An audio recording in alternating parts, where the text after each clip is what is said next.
नाम बोलो तुम्हारे। सुनीता बानो की 4 महीने से तबीयत अच्छी नहीं है। घर में बॉटल जला सकते हैं, चलाते हैं, बाहर ले जा सकते नहीं है, पॉल्यूशन नहीं ये है। अधिकारी ध्यान देते नहीं है, ऐसा पानी पिलाते।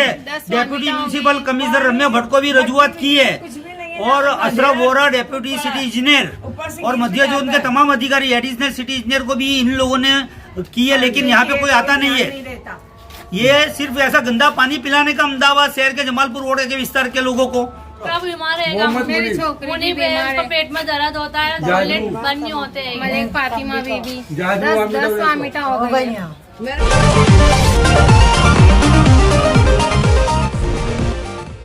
अस्सलाम वालेकुम दोस्तों, मैं हूं मजहर शेख और आप देख रहे हैं अशरफी न्यूज़। दोस्तों, जमालपुर के पार्षद रफीक भाई शेख ने बताया है कि पिछले 4 महीनों से मिर्ज़ापुर, खानपुर और कई इलाकों में नल में से गंदा पानी आ रहा है। यहाँ पर आप बोतल में भी देख सकते हैं कि किस तरीके का गंदा पानी यहाँ के नल में आ रहा है। यही पानी वहाँ की आवाम जो है वो खाने के काम में भी लेती है, पीने के काम में भी लेती है और नहाने धोने के काम में भी यही पानी इस्तेमाल करती है, जिसकी वजह से कई लोग वहाँ पर बीमारियों का शिकार हुए हैं और कई लोग जो हैं वो अस्पताल में अभी भी एडमिट हैं। कई बच्चे वहाँ पर डायरिया और वोमिटिंग जैसी बीमारियों का शिकार भी हुए हैं। दोस्तों, कॉरपोरेशन में बार बार शिकायत करने के बावजूद भी इसका कोई हल नहीं आया। आखिरकार सोशल मीडिया पर जब यह वीडियो वायरल किया गया तो कॉरपोरेशन के अधिकारियों ने बिना या कोई हल निकाले वहाँ के अवाम के घरों से मोटरें उठाकर वो लोग ले गए। મારું નામ મોહમ્મદ રફીક જી શેખ, એડવોકેટ, પૂર્વ મ્યુનિસિપલ કાઉન્સિલર, જમાલપુર વોર્ડ। આજે હું આપને કહેવા માંગુ છું કે જમાલપુર વોર્ડ છે, જેમાં મિર્ઝાપુર વિસ્તારમાં આવેલું મખદૂમ ફ્લેટ અને ખંડેર ગલી જે કુરેશ મેડિકલની બાજુમાં આવેલું છે, એમાં ગઈકાલે સ્થાનિક રહીશોએ મને બોલાવ્યો હતો અને અગાઉ લગભગ 4 મહિના પહેલાથી ત્યાં વોટર પોલ્યુશનનો પ્રોબ્લેમ હતો। ગંદુ પાણી આવે છે, નકરું કાળું પાણી આવે છે। એ બાબતની ફરિયાદ મેં આપણે municipal commissioner, deputy municipal commissioner મધ્ય ઝોન, એડિશનલ સિટી એન્જિનિયરિંગ મધ્ય ઝોન અને ડેપ્યુટી સિટી ઇજનેર જમાલપુર અશરફભાઈ વોરા સાહેબ છે, એમને વારંવાર મેં રજૂઆત કરી છે કે ભાઈ અમારા આ વિસ્તારમાં જે લોધવાડ છે, મોરકસવાડ છે અને બીજા અન્ય આજુબાજુના તમામ વિસ્તારોમાં ખૂબ ગંદુ પાણી આવે છે। તો આ બાબતે આંબી જમાલપુર વોર્ડની અંદર લગભગ 37 કરોડ રૂપિયાની ફાળવણી પીઆઈયુ અંતર્ગત કરવામાં આવેલી છે। હવે 1/4/1925 થી આ ફાળવણી કરવામાં આવી છે, જેમાં 12 સ્થળોએ કામ ચાલુ કરેલું છે। લગભગ 1/4/2025 થી કામ ચાલુ કર્યું છે અને 15/2/2026 ના રોજ એટલે માત્ર 2 મહિનામાં 86,65,000 રૂપિયા એક એજન્સી છે, એનું નામ કૃષ્ણ કન્સ્ટ્રક્શન, એને ચૂકવી દેવામાં આવ્યું। હવે આટલી માતબર રકમ ચૂકવવામાં આવી હોય ને 8 મહિના સુધી કામ પૂર્ણ ન થયું હોય તો આ રૂપિયા કઈ રીતે ચૂકવવામાં આવ્યા? તમે આનું નિરીક્ષણ કરો છો કે કેમ?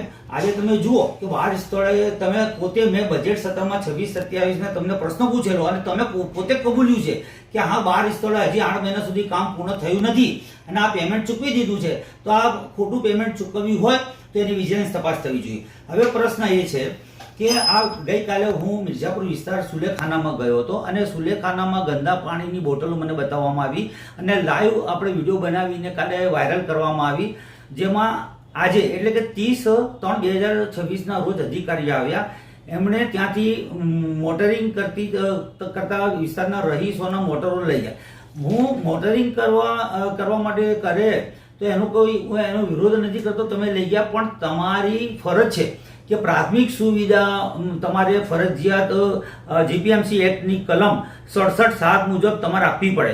તમે પ્રાથમિક સુવિધામાં પાણી આપી શકતા નથી। કરોડો રૂપિયાનું જે આપણે પાણીનું બજેટ હોય છે, કરોડો રૂપિયાનું એનું ટેન્ડર મંજૂર થાય છે, તો આ 1 કરોડનું બજેટ ટેન્ડરમાં તમે એનું આપણે મંજૂરી માંગો છો તો કામ કેમ કરતા નથી?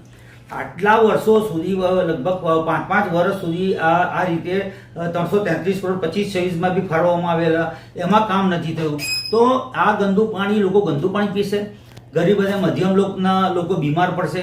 અને આજે તમે કહો કે ગઈકાલે હું ગયો તો એમાં સુલતાનાબાનુ કુરેશી, ફરીદાબાનુ કુરેશી મલિક ફાતેમા, બીબી ઝુલેખા નાગોરી, શાહીના શેખ, મુનીબ મલિક અને ઝુલેખા નાગોરી, આ લોકોને ઇન્ફેક્શન થયું હતું. સિવિલ હોસ્પિટલમાં એમણે સારવાર લીધી, શિફા હોસ્પિટલમાં સારવાર લીધી અને પ્રાઇવેટ હોસ્પિટલમાં લીધી. ગરીબ મધ્યમ વર્ગના લોકો પ્રાઇવેટમાં લે તો એફોર્ડ કરી શકતા નથી અને 3 મહિના લગભગ 6 મહિના સુધી જો કામ ના થતું હોય, પાણીની લાઈનો ન બદલવામાં આવતી હોય, ડ્રેનની લાઈન ના બદલવામાં આવતી હોય અને કરોડો રૂપિયાની ફાળવણી થાય તો જાય છે ક્યાં?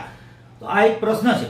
અને મોટરિંગ કરીને તમે લઈ ગયા તો તમે, હું એમ કહું છું કે તમે મોટરિંગ ના કરે લોકો, તમે સૌથી પહેલાં તો અમદાવાદ શહેરની અંદર દરેક વોર્ડમાં કોમર્શિયલ અને મોટી મોટી હોટલોમાં મોટરિંગ થાય છે તો શું તમે એની કાર્યવાહી કરી?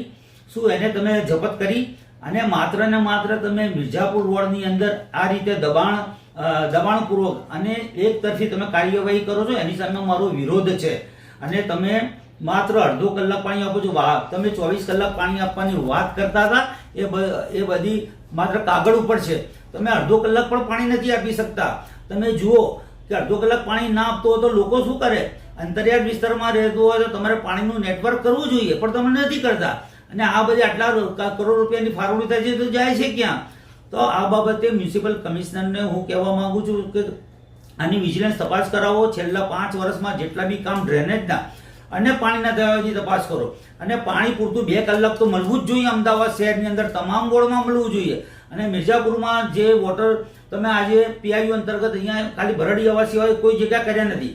મારી જોડે મેં જે પ્રશ્ન પૂછેલા છે, ખાંડની શેરી, ન્યૂ લેબર ક્વાર્ટર્સ, તાંડની શેરી, ભાટિયા પોળ, ભરડી આવાસ, કડવા શેરી, 40 ઘરની પોળ, ચાંદચાલી, કોઠી મોહલ્લો, ખારાવાળાનો ડેલો, જાંબુડીની પોળ અને ચંપાબેન, આટલા વિસ્તારમાં આજની તારીખમાં 8 મહિનાથી લોકો પરેશાન છે અને વોટર પોલ્યુશનથી પરેશાન છે અને ખાડા ટેકરા છે, કામ થતું નથી.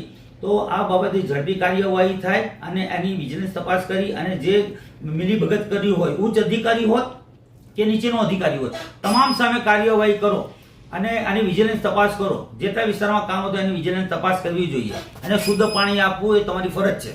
આભાર.